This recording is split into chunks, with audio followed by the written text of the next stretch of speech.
Salve, sou o Henrique Faria Belo e esse podcast é resultado do Prêmio Estímulo Nelson Seixas 2022. Memória Rio-Pretense. Resistência e memória rio-pretenses, vozes divergentes. O ano é 2022. Um ex-presidente foi eleito presidente democraticamente e as ações extremas reverberam no Brasil, no estado e no município. O ano é 2023, 8 de janeiro de 2023. Há uma invasão golpista de extrema-direita em Brasília, com destruição de obras de arte, documentos que preservam a memória são aniquilados. Todo e qualquer registro deve ser preservado para que atos golpistas não se repitam. Um país sem historiadores, sociólogos, filósofos, intelectuais em geral, está condenado a chamar golpes de Estado de revoluções. O Brasil é um grande exemplo disso. Florestan Fernandes, 2020, percebeu como poucos a ausência de processos revolucionários em nosso país, com o seu célebre Revolução Burguesa no Brasil, destacando, inclusive, que por aqui não houve nem sequer uma revolução burguesa. Os processos históricos brasileiros de suposta ruptura, como a independência de Portugal em 1822, a proclamação da República em 1889, as autoproclamadas Revolução de 1930 e a Revolução de 1964, funcionaram na verdade, como percebeu Gramsci, 2000, como um processo de revolução-restauração, ou seja, conduzidas por setores de classe dominantes que tomaram o poder, afastando setores populares do núcleo do poder brasileiro.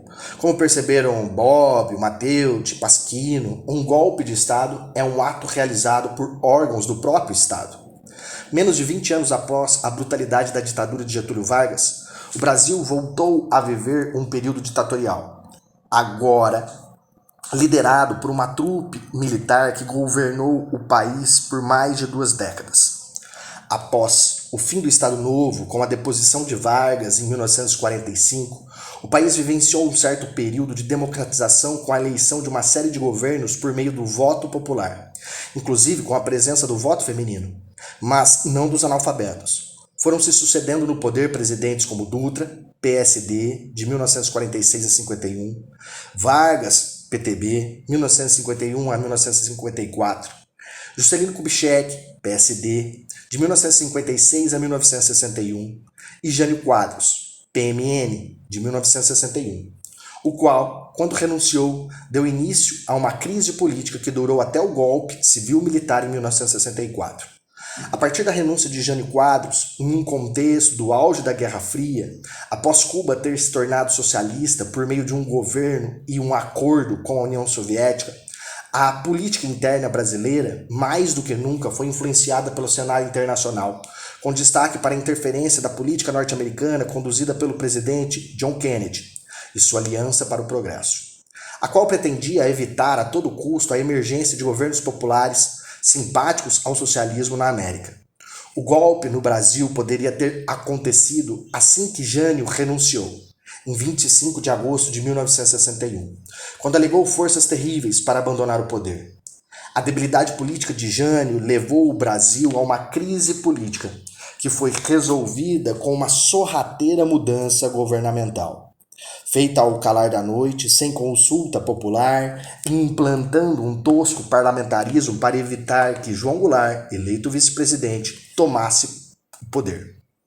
Já pairava no Brasil, talvez mais do que nunca até então, o fantasma do comunismo, o qual desta vez recaía sobre um latifundiário, gaúcho, herdeiro do varguismo, filiado ao PTB, que de comunista não tinha nem retórica, João Goulart, o Jão. Entretanto, naquele momento, qualquer proximidade com uma pauta popular era vista como comunista, e Jango tinha transitividade entre os sindicatos, alguma simpatia dos movimentos populares, como as ligas camponesas que lutavam por reforma agrária, e o movimento estudantil, destacadamente a UNE. No início de 1963, após viajar pelo mundo e se encontrar com o presidente Kennedy nos Estados Unidos, buscando angariar apoio para o seu governo, desvencilhando-se da imagem de comunista, Jango conseguiu antecipar o plebiscito para que o povo escolhesse qual forma de governo o Brasil teria. Mais de 90% da população escolheu o presidencialismo, legitimando João Goulart como chefe de Estado e agora de governo.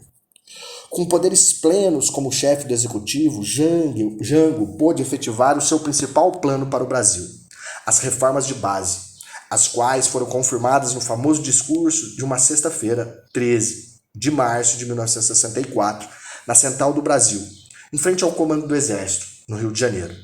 Naquele instante, após o assassinato do presidente dos Estados Unidos em novembro de 1963, seu vice, Lyndon Johnson, acompanhava de perto os passos de Jango por meio do embaixador norte-americano no Brasil, Lincoln Gordon, o qual, na prática, era um verdadeiro espião da CIA no país, vigiando atentamente as decisões de Goulart. Falar em reformas educacional, agrária, urbana, administrativa, política, controle de remessas de lucro, nacionalização de refinarias, naquela conjuntura, mesmo que dentro do sistema capitalista, era vista como uma ação comunista. Nesse contexto, em março de 1964, os Estados Unidos deram sequência ao intervencionismo golpista e preparou para o Brasil a Operação Brother Sam, uma ação militar para dar apoio logístico aos militares brasileiros que se preparavam para tomar o poder em abril, isso de acordo com Schwartz, 2015. O vice-presidente eleito legitimamente pelo povo e também, novamente, legitimado pelo poder do voto popular, que escolheu o presidencialismo e não o golpismo parlamentar de 1963. Sofreu toda a sorte de ataques até começar a perder poder em 31 de março de 1964, quando as tropas insubordinadas do general Olímpio Mourão avançaram sobre o presidente. Afinal, o levante mineiro era uma típica quartelada. Mourão tinha pressa, estava próximo da compulsória e acreditava que pôr a tropa na rua seria a faísca capaz de acender o rastilho de pólvora entre os comandos militares. Seu êxito não teria sido possível sozinho, sem a cumplicidade de políticos civis, os quais depuseram Jango sobre a justificativa de que o presidente havia abandonado o país, sendo que, como era notório, estava em seu estado natal, no Rio Grande do Sul. Abre aspas. O governador de Minas Gerais, Magalhães Pinto, por sua vez, sonhava com a presidência em 1965. Sabia que tinha poucas chances de disputar a indicação do partido, a UDN, com Carlos Lacerda, e sustentou seu plano de Mourão, visando aumentar o próprio cacife político. Pretendia oferecer o Estado aos golpistas, com a base ideal da campanha militar fulminante. Uma ditadura militar prolongada também não estava nos planos do presidente do Senado, Auro de Moura Andrade, que, percebendo a desintegração do governo, decidiu precipitar os acontecimentos e depôs Goulart. Convocou a sessão conjunta secreta do Congresso Nacional e, na madrugada de 2 de abril, declarou vaga a presidência da República. Fecha aspas. Isso está em Schwartz, 2015. Essa manobra golpista foi feita mesmo à revelia de militares legalistas, como foi o caso de Tancredo Neves, o qual manifestava-se contrário à ação do presidente do Senado, argumentando que Jango estava em solo brasileiro. Sendo assim, quando os próprios operadores do poder do Estado, membros do poder legislativo, estando inclusive na linha sucessória da presidente, conspiram, utilizando a violência contra o poder executivo, atentando contra a Constituição, estão realizando, na verdade, um golpe de Estado em conformidade, com Bobbio e Pasquino. Abre aspas. As mudanças no governo são feitas na base da violação da Constituição Legal do Estado, normalmente de forma violenta por parte dos próprios detentores do poder político. Após a ação do general Olímpio Mourão, que conduziu seu batalhão em direção ao Rio de Janeiro para derrubar Jango ou João Goulart, na manhã de 1º de abril de 1964, os comandos militares insurgentes, liderados pelos generais Camilo Castelo Branco e Arthur Costa e Silva, ocupavam as principais cidades brasileiras sem resistência efetiva, por parte do presidente João Goulart, que tentou, sem sucesso e coragem, em Porto Alegre, organizar uma resistência junto ao seu cunhado, governador do Rio Grande do Sul, Leonel Brizola. Essa mobilização militar, com o apoio dos políticos, civis e das elites, reforça que o que houve no Brasil foi um golpe de Estado. Abre aspas. Bobbio, Matheus e Pasquino, 1998. Na grande maioria dos casos, o golpe do Estado moderno consiste em apoderar-se, por parte de um grupo de militares ou das forças armadas em seu conjunto, dos órgãos e das atribuições do poder político mediante de uma ação repentina, que tenha uma certa margem de surpresa e reduza, de maneira geral, a violência intrínseca do ato com o mínimo emprego possível de violência física. Fecha aspas. Tomando o poder de assalto, conluio de militares, civis e diplomacia norte-americana, tratou de dar um golpe de aparência legalista, no dia 11 de abril de 1964, sob o influxo do Ato Constitucional número 5. O parlamento brasileiro, já expurgado, com o afastamento de políticos pró-Jango e contra o golpe, forjou uma eleição indireta, que colocou o general Camilo Castelo Branco, um dos líderes do golpe, no poder para complementar o mandato até 1966. Mas o que se viu pela frente foi a restauração ou a estruturação de um regime ditatorial que, por meio do ato institucional número 2, extinguiu partidos políticos, adotando o bipartidarismo regulado. Suprimiu definitivamente as eleições diretas para presidente e, na sequência, por meio do ato institucional número 3, as eleições para governadores do estado, capitais e cidades de segurança. Consagrava-se a tipologia mais comum dos golpes de estado. Pelo mundo, no cenário da Guerra Fria, como definido por Bobbio, abre aspas, na maioria dos casos, quem toma o poder político através são os titulares dos setores chaves da burocracia estatal, ou seja, os chefes militares. Essa aparência legalidade do regime foi intencionalmente pensada pelos próprios militares com o intuito de dar ao movimento um caráter de revolução e não de ilegalidade.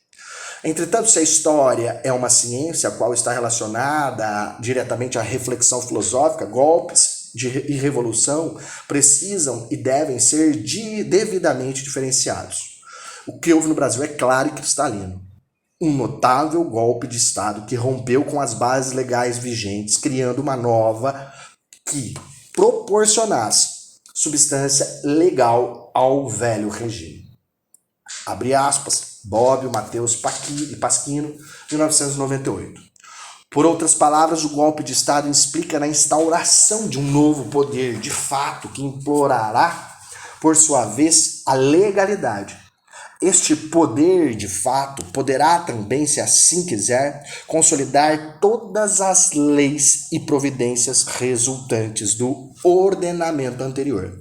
Mas o ordenamento jurídico deverá considerar-se novo por ter mudado o motivo da validade. E é por essas razões que, segundo o direito internacional, o governo criado por um governo de Estado tem de impedir o novo conhecimento dos outros Estados. O golpe em São José do Rio Preto e as vozes divergentes.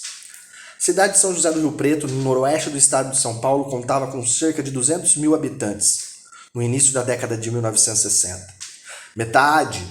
Menos da metade do que possui em 2022, quando o último censo que consta a presença de 470 mil habitantes. Como uma cidade de pequeno porte, interiorana, católica, a tendência política estava sempre à direita, aproximando-se da tendência do próprio Estado. O município passou por uma eleição justamente no momento de efervescência política nacional em 1º de janeiro de 1964. Loft João Bacite, em coligação formada pelo PSD, PSP e PTB, foi eleito prefeito, realizando uma oposição local a João Goulart e aos demais protagonistas da esquerda nacional. Jornais da cidade, como A Notícia, registram o apoio rio-pretense à Marcha da Família com Deus pela Liberdade em 19 de março de 64, em um momento no qual grupos reacionários se uniram por detrás de uma ideologia católica contra o governo Jango. Aqui há uma série de referências e imagens as quais nós podemos encontrar em diversos jornais da época, os quais, esses jornais, foram pesquisados no arquivo municipal. Alinhado à direita do aspecto político, os principais jornais da cidade, como A Notícia, o Diário da Região, noticiavam noticiavam, né, os leitores sobre o ponto de vista sempre crítico ao governo Jango, enaltecendo, por meio de artigos de opinião e de suas reportagens, a necessidade de um estabelecimento da ordem evitando a ameaça comunista. Não houve menção alguma, aliás, durante praticamente um mês, em 13 de março de 64, comício de Jango na Central do Brasil, a 11 de abril, eleição indireta com Castelo Branco a presidente, a palavra golpe, no tocante à tomada do poder civis e militares. Fica evidente que a mídia riopretense legitimou o golpe por meio das vozes dos setores reacionários da cidade, como a ACIA, que na época era a Associação Comercial, destacado no jornal A Notícia em 5 de abril de 1964. A CIA, Associação Comercial, solidária com a Marcha da Vitória e a Passeata pela Liberdade. No dia 5 de abril de 1964, ocorreu uma sessão na Câmara Municipal comemorando o golpe de Estado. Câmara, sessão cívica comemorativa. Abre aspas. A Câmara Municipal de Rio Preto realizará, segunda-feira, próxima, uma sessão cívica comemorativa para que possam enaltecer as atuações das figuras que dessem carregar uma revolução recém-finda e vitoriosa. Percebe-se pelas notícias e imagens da época que parte da população riopretense que engajou-se na defesa do golpe de Estado se apegou aos valores católicos em defesa de Deus, da liberdade, da pátria, contra a ameaça comunista. Palavras e expressões vazias e contraditórias perante a ação violenta e golpista feita pelos militares. No contexto do golpe de 1964, as manifestações eram evidentes, quando centenas de pessoas condenadas pela Igreja Católica e elite econômica realizaram a Marcha por Deus pela Liberdade. Agradecendo às Forças Armadas pela derrubada do governo João Goulart, a convivência e a parcialidade da mídia local são evidentes pelos adjetivos usados para classificar as manifestações, pela ausência do contraditório.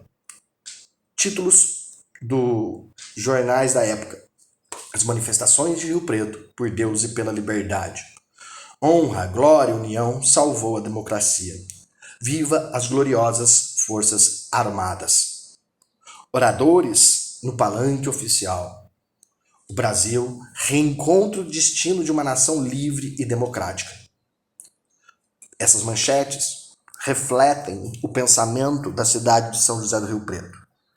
Por todas as regiões do país, o que se assistiu foi um afastamento e a perseguição de todas e quaisquer pessoas que posicionaram de maneira contrária ao regime. Não foi diferente em São José do Rio Preto, no Noroeste Paulista, cujo centro intelectual era a FAF, hoje conhecida como Unesp e BIUSE, passou por uma onda de autoritarismo, que culminou no afastamento e perseguição de professores e funcionários e alunos que se opunham ao golpe. Já no contexto do golpe de 1969, a notícia deu voz a um artigo de um professor da cidade criticando a posição da diretoria do campus e os alunos comunistas. Protesto contra o comunicado do diretor da Faculdade de Filosofia local. Desse modo, a cidadela de São José do Rio Preto era um reflexo da polarização do país, visto que havia uma comunidade conservadora que apoiava o golpe militar, assim como grupos de resistência que se opunham ao regime que principiava. A contradição ideológica e política era construída de um macrocosmos para um microcosmo, e vice-versa. Pois dentro da Faculdade de Filosofia, Ciências e Letras de São José do Rio Preto, essas vozes divergentes ecoavam, assim como na cidade e no estado. E é isso que esse trabalho busca representar, essas vozes divergentes. A divergência no campus evidencia-se de acordo com a TAB. No dia 4 de abril de 1964, um grupo de 10 professores do curso de História Natural torna pública sua posição de alinhamento com os militares. E dessa maneira, opondo-se aos professores e alunos que sofriam a repressão policial, enviando, assinada pelos 10, a seguinte carta a Ademar de Barros, governador do estado, que, como se sabe, foi um dos apoiadores civis do golpe militar. Abre aspas. Essa carta é assinada em 4 de abril de 1964 por Celso Abade Mourão, Fará Moisés Aride, Giorgio Marines, Luiz Dino Visoto, Aloysio José Galo, Osmar Sinelli, Daltan dos Reis, Hermione Bicudo, Samir Baixa e Osvandir Castro. Lembrando que esses professores que assinaram a carta na época foram alguns entrevistados para a produção deste trabalho. Abre aspas.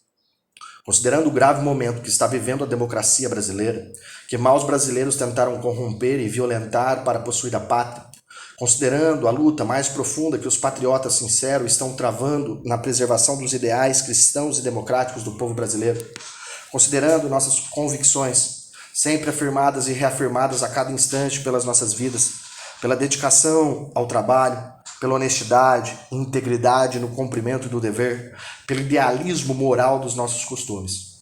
Considerando que, coerentes com nossa formação humana e universitária, tendo por lema o trabalho, a sala de aula e no laboratório, não temos por norma participar de manifestações de caráter público. Considerando, porém, que o momento é de profunda responsabilidade na defesa da integridade da pátria livre brasileira, ameaçados que estamos nos ideais mais sagrados do povo, a faculdade, filosofia, ciências e letras, uma história de conquistas e divergências. Considerando finalmente que hoje se torna necessário que cada um e todos proclamem o que pensam e sentem. Os professores do curso de História Natural de Filosofia de São José do Rio Preto, signatários deste documento, a bem da verdade, resolvem manifestar sua solidariedade em integral apoio às firmes e patrióticas atitudes tomadas pelo governo de Vossa Excelência, pelas leais e dignas Forças Armadas brasileiras na preservação da liberdade, da ordem, da disciplina, do espírito cristão e da gente brasileira. Manifestar seu pesar pelas atividades ilegais atribuídas a elementos dessa faculdade e solicitar a instauração de um rigoroso inquérito para que se apurem as responsabilidades. Lembrar que a educação sadia e bem orientada constitui um fundamento básico intelectual para a formação profissional cívica da juventude. E registrar, por fim, que a atitude que assume neste instante é no sentido de cooperar para a preservação moral e dos costumes dos moços e dos nossos filhos, pela manutenção de um sistema democrático que defenda com firmeza e intransigência a liberdade, a fé cristã e os anseios do povo brasileiro. O apoio e reconhecimento militar. De acordo com Gaspari, em 2002, o Brasil, abre aspas, e acordou revolucionário no dia 1º, prosseguiria o general Cordeiro. O pensamento do general Cordeiro Farias, nascido em 1901 e que faleceu em 1981, reverbera e encontra apoio no interior do estado de São Paulo. A assinatura da carta ao governador Adhemar de Barros e as posições assumidas perante a comunidade intelectual consolidam esse apoio. A assistência ao regime militar advinha de acordo com alguns proponentes, que grande parte da comunidade riopretense dialogava com o pensamento conservador e autoritário dos militares. A sociedade observava nos militares a ordem do pensamento e que protegeriam os valores sociais almejados pela população interiorana, por Deus e pela liberdade. A formação dos campos interioranos, fora da capital paulista, tinha a premissa de mesclar possibilidades e ampliar pluralidades. Os professores que assumiram as primeiras cadeiras ou nos primeiros cursos eram da capital ou de regiões próximas a Rio Preto, pois dessa maneira o diálogo entre intelectuais respeitaria a cidade em formação e incentivaria o desenvolvimento dos cursos de graduação, pós-graduação, estimulando o acesso à educação, à pesquisa pública de qualidade. A união dessas perspectivas no mesmo espaço, cidade ou campus, significou também a junção de ideologias políticas antagônicas e refletiu-se solidamente na cidade de São José do Rio Preto. O pensamento conservador e de apoio aos militares, que vinham de uma construção predominantemente rural, judaico-cristã e patriarcal, E do outro lado, uma concepção progressista que enxergava possíveis abusos do regime militar e dialogava com um pensamento cosmopolita, ateísta e reformador. As ideias progressistas da cidade e da Faculdade de Filosofia, Ciências e Letras de São José do Rio Preto, FFCL, vinham principalmente de estudiosos, artistas, pensadores que já haviam caminhadas por outras veredas, que não as do interior. Enquanto o conservadorismo permanecia por parte de um grupo de professores que advinham das áreas rurais próximas da cidade de São José do Rio Preto e teriam projeções futuras intrigantes.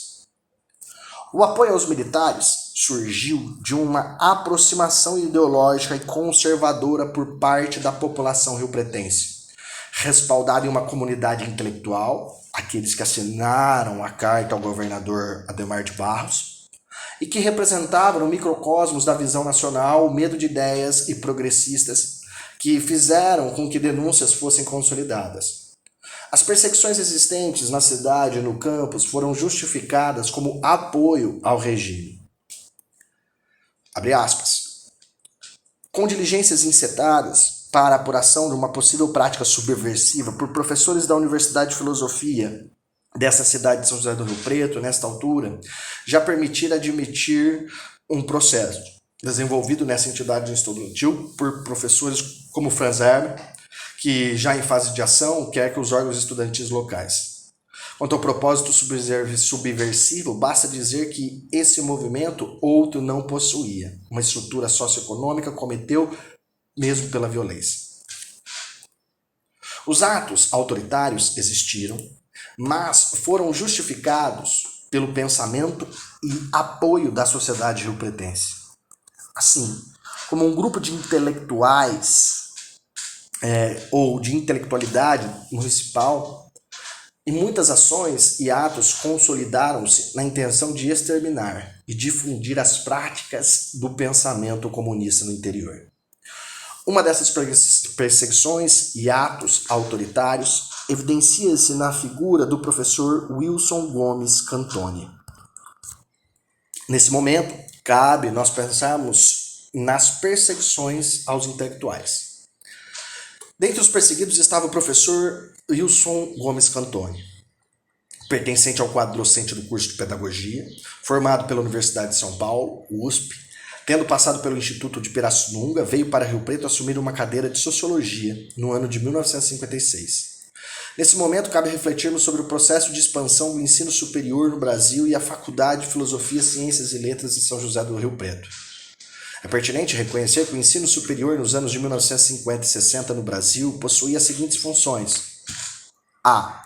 Preparação de quadros para cargos burocráticos, estatais ou privados de que o sistema necessitava. B. De mais um distinto de classe para a elite.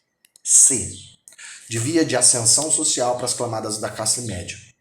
Assim como a difusão para as diversas regiões do país atrelaram-se ao prestígio social exercido por classes como valores elitistas e associações com movimentações econômicas específicas. Logo, o aumento do número de vagas do ensino superior teve uma extensão ajuizada. A produção acadêmica da Faculdade de Filosofia, em São José do Rio Preto, delimitava pelo valor inovador de um projeto educacional, pois buscou-se institutos isolados no ensino superior. Nesse modo, o interior do estado de São Paulo tinha qual finalidade? Primeiro, organizar os departamentos. Segundo, formalizar a representação discente. Terceiro, liberdade de cátedra para discutir e formular conteúdos e disciplinas. Quarto, demasiada participação de professores e alunos em atividades extra-classes. Sendo assim, de acordo com Oliveira, 1989, teve o objetivo de criar um modelo de ensino universitário adotando a organização departamental, ou que seria uma novidade em termos de estrutura, uma vez que as universidades se organizavam a partir de cátedras vitalícias. Cabe ressaltar que o professor Cantoni compõe o quadro do curso de Pedagogia. Qual o motivo da perseguição? De acordo com a TAB, em 1954, o grupo de 10 professores que assinaram a carta ao governador indicava uma possível repressão policial. Ao observarmos a carta, que já foi lida anteriormente nesse podcast, É possível inferir que um grupo de docentes reacionários conservadores apoiaram as ações militares, visto que era preciso reconhecimento do ato golpista por parte das cidades interioranas e de instituições, ou de seus representantes, tal como a da FAF. As ações desses docentes que assinam a carta deixam em evidência as tensões políticas e as divergências com as práticas acadêmicas. Essas tensões evidenciam-se na seguinte transcrição. Miola, 2016. Com o golpe militar, a direita ensandecida de São José do Rio Preto desencadeou um processo de caça às bruxas. Com denúncias anônimas por telefone ou por depoimento de pessoas da sociedade, professores e alunos da FAF, procedeu-se com a atuação de um delegado carreirista que foi premiado com a nomeação no DIOPS. E um juiz de direito, nomeado interventor da FAF, que foi premiado com o cargo de desembargador em São Paulo posteriormente. A prisão de alunos, professores e cidadãos comuns. As prisões ficaram lotadas. A tensão política e sórdidos interesses coronelistas faz com que Cantone sofra retaliações e algumas ameaças pontuais. De acordo com os diversos depoimentos, é possível reconhecer uma força motivadora para o autoexílio do então professor de pedagogia, pois algumas das suas aulas apontavam a necessidade que a educação brasileira deveria ser universal, de acesso a todos os cidadãos, independente de classe social, gênero e etnia. Hoje, ideia que está promulgada na Constituição Federal. Essas ideias e argumentos apresentados num trabalho acadêmico de 1963, intitulado Uma Experiência Universitária, gerou uma série de perseguições. Por exemplo, no 5º parágrafo do prefácio Uma Experiência de Reforma Universitária, o professor faz a seguinte reflexão, abre aspas, busca apresentar algumas coordenadas de testamento espiritual da faculdade, até este momento de sua existência, quando apresentam fatores internos e externos que talvez desconfigurem ou mesmo encerrem sua atividade renovadora. Ou seja, os textos produzidos, assim como as ideias apresentadas na sala de aula do professor Wilson Cantone, significavam um incômodo, e reconhece que essa atividade poderia desfigurar-se por fatores internos. Os externos eram o processo militar.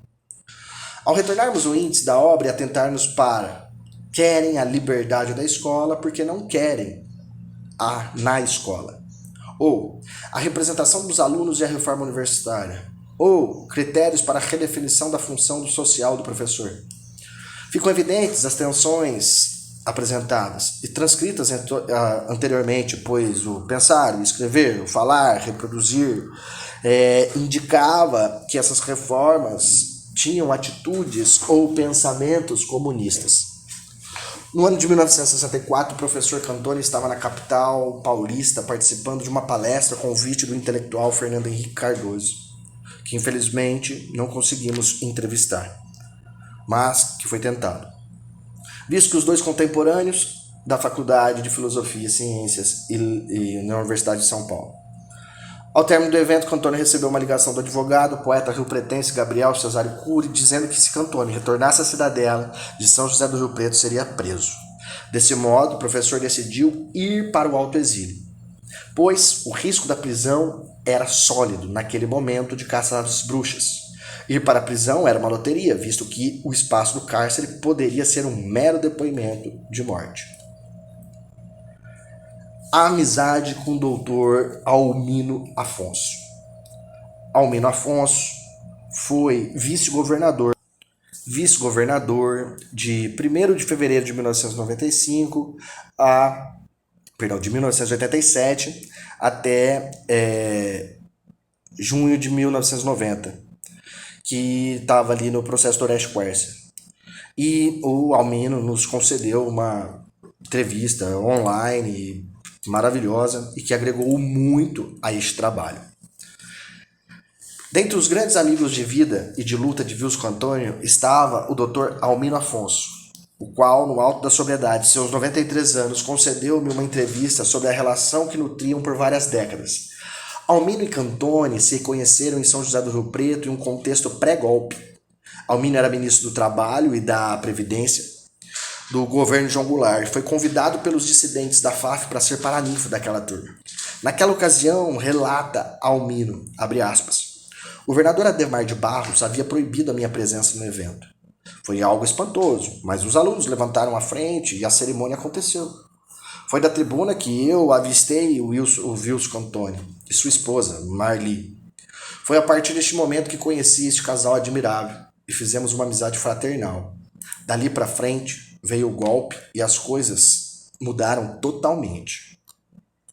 De acordo com o cientista social Carlos Moanes, irmão de Marli Cantoni, esposa do Cantoni, a proibição da presença de Almino já é uma grande demonstração do ambiente de censura e golpismo que o país vivia, em especial no contexto da tensão da própria FAF, e que mais tarde levaria à perseguição de Cantoni.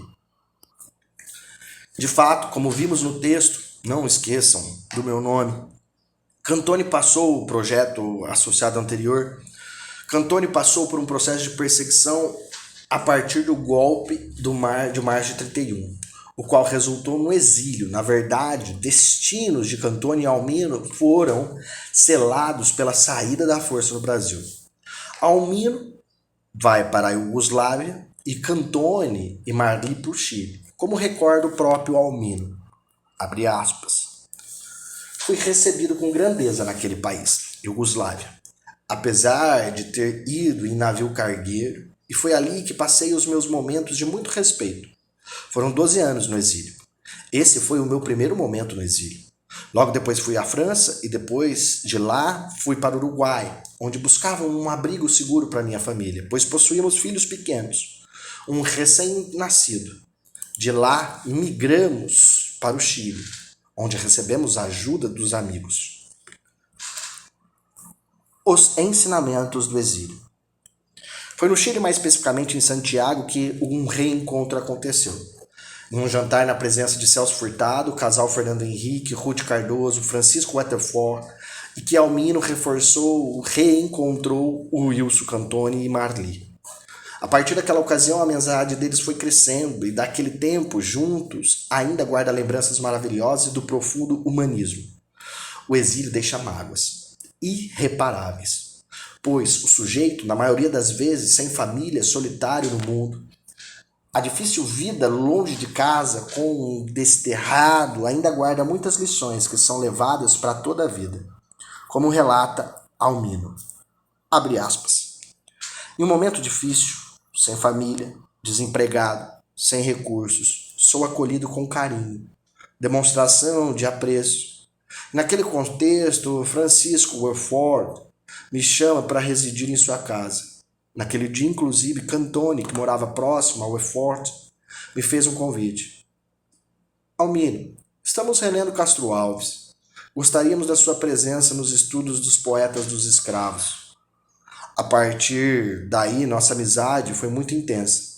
Nas dificuldades do exílio, ganhei a generosidade dos amigos e em Cantoni, um irmão.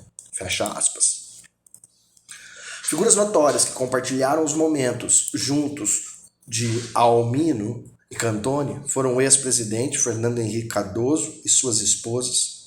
Na época prestavam serviço para a CEPAL, que é a Comissão Econômica para a América Latina e Caribe, órgão que recebeu muitos intelectuais brasileiros.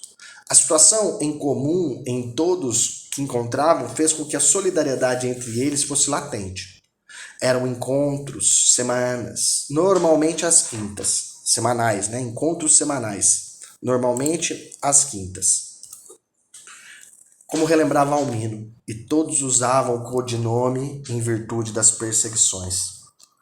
A sororidade e a resiliência eram características marcantes em todos os encontros. E tinha uma caixinha, era a palavra de ordem entre todos, como relata Almino. Abre aspas.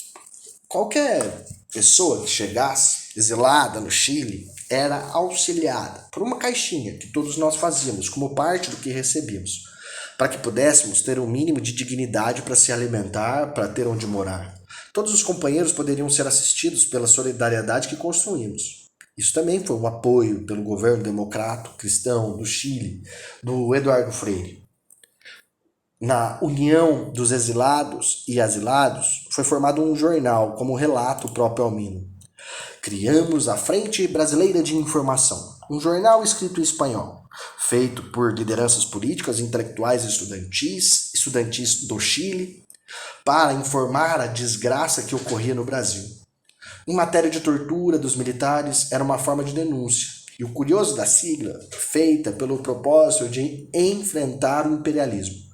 Publicávamos sobre todo o horror feito pelos militares. Pensávamos em uma maneira de derrubar a ditadura brasileira.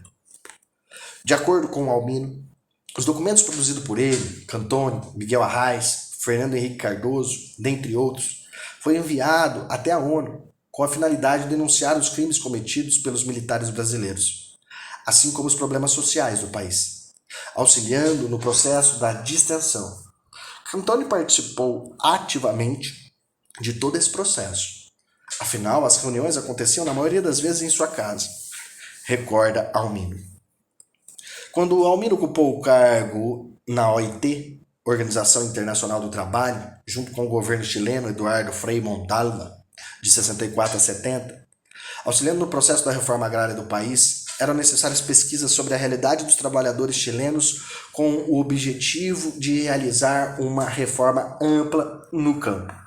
Neste contexto, Almino convidou Cantoni, já reconhecido e como um notório sociólogo, para um estudo de escrita do movimento camponês chileno, trabalho essencial para o entendimento da realidade latifundiária do Chile. Foram 700 páginas, 2 volumes, os quais tiveram uma participação imensurável do conhecimento acadêmico de Cantoni, recorda Almino. O 11 de setembro de 1973, a repetição da história. A lição de solidariedade deixada por aqueles momentos do exílio passaria por um golpe duro para todos, quando a ascensão e derrubada do governo Allende em 73. Para Almino Cantoni e demais brasileiros que ali viviam no Chile participaram diretamente da mobilização para a eleição democrática do presidente Salvador Allende em 1970. Embora o exílio dificultasse, eleito pela União Popular, UP, seu governo representava uma possibilidade real de uma revolução popular via democrática, como recorda Almino. Ele recorda com saudosismo e orgulho uma, em suas palavras, historieta do caráter de Cantoni, de maneira pelo qual ele era não só um grande intelectual, como tentava demonstrar à prática aquilo que defendia a política da sociedade. Almino, abre aspas, né? Almino, há uma jovem na minha casa, deve ter uns 13 anos. Ela ajuda nos afazeres do nascimento do meu filho, Paulo Mário. Vejo que nas casas onde ela ajuda, as coisas se separam muito. Ela não come com a gente. Fica restrita a um cômodo da casa. Se queremos revolucionar as coisas, ela deve viver com a gente, junto da gente. Ela é igual a todos nós. Foi uma lição de grandeza humana, grandeza política, única, que provou a grande reflexão entre nós. Fecha aspas.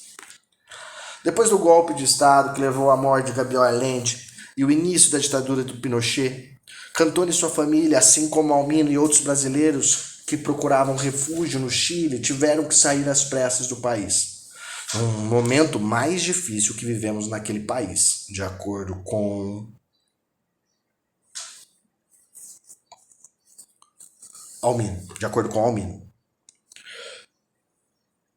O qual voltou para o Brasil um pouco depois, no contexto da campanha da anistia.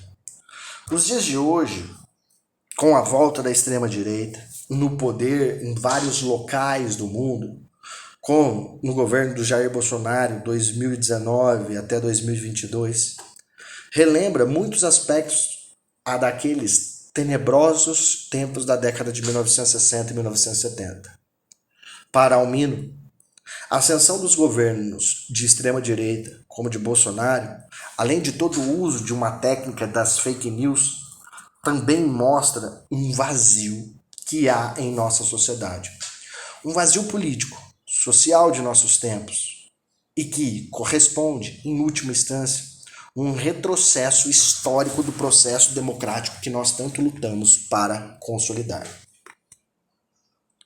Reflexos contemporâneos. E finalizando o objetivo desse trabalho, que só pôde ser realizado pelo estímulo do Nelson Seixas e da Prefeitura Municipal de Rio Preto. Quais são os reflexos contemporâneos? O presente trabalho buscou apresentar o caráter dicotômico presente na cidade de São José do Rio Preto durante a ditadura militar de 1964 e que esse antagonismo foi um reflexo de conjunturas internacionais, nacionais e municipais. Assim como se consolidou o processo do macrocosmos para o microcosmos social, ou seja, do mundo para o país, do país para o estado, do estado para a cidade, da cidade para a universidade, nesse caso, a Faculdade de Filosofia, Ciências e Letras de São José do Rio Preto. Os posicionamentos opostos, apoiadores do regime e opositores ao regime militar, viviam no mesmo espaço em rivalidade, em primeiro momento intelectual, de posições políticas. Porém, posteriormente, denúncias, perseguições, exílios e mortes existiram. A prova dessas ações são os relatos do Cantone. Os cidadãos riopretenses que apoiaram o regime permaneceram na cidade, tiveram ascensões pessoais e ocuparam representações sociais significativas, presentes até hoje. O presente trabalho buscou registrar que o processo histórico se consolida, não de modo repetitivo, mas que as condições internacionais se refletem no município. Na contemporaneidade, 2022, 2023, quando esse trabalho está sendo realizado, atos abusivos e visões dicotômicas persistem. O pensamento conservador contribui para atos autoritários, apoios econômicos para ações terroristas e perseguições àqueles que possuem ideias que não predominam na maioria da população. Portanto, memória é resistência. Agradeço a todos os entrevistados, a todos que ofereceram o seu tempo e puderam construir juntamente comigo este trabalho.